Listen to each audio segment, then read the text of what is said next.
This is a rally, folks. Dow up maybe 200, NASDAQ up 100 points. Jeff Sica in with us to look at the market this morning. The market is rallying despite the war. Is it a fake rally?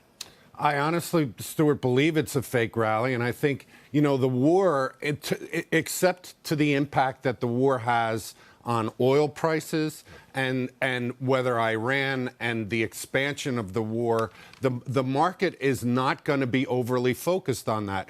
As you said in the preliminary, is talking about oil coming down recently. The markets has been so heavily connected to oil, and they're ignoring that, and their focus is going to be on the Fed. And there's a big anticipation that Wednesday the Fed is going to back off raising interest rates, despite the fact that we got that very robust GDP last week. They're most likely going to back off, and the market is looking at this as potentially being the end of the interest rate increases. But the future of this rally, and it is a rally this morning, depends heavily on the price of oil and the extension of the war. If the war is extended and oil goes up, this rally is fake and it comes down. Right. Basically, right? Yeah, and there's a lot of confidence in the Israeli army to do what needs to be done. And because of that level of confidence, there's a confidence that maybe this won't expand beyond what it's already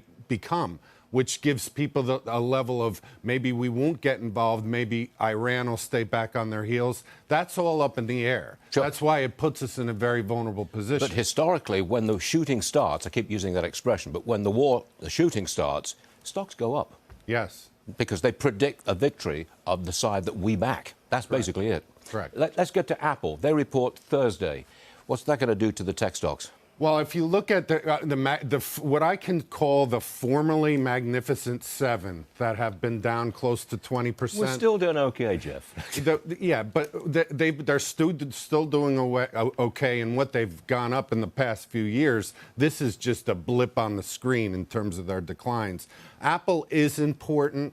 I feel that Apple's numbers will be okay. But the one thing I'm looking for in the Apple numbers is I'm looking for how many consumers are able to go, whether they have to use their credit cards to buy the new Apple 15.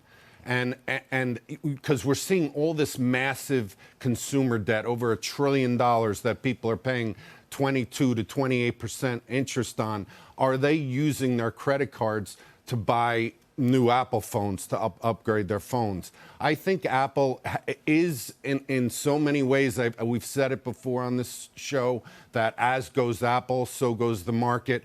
If they don't surprise us, and I don't think they will, this market is going to rally. But my contention has been that don't buy into this rally. And if anything, if you need to raise cash, start selling into this rally. All right, Jeff, thank you very much for being with us on a Monday morning. Good stuff.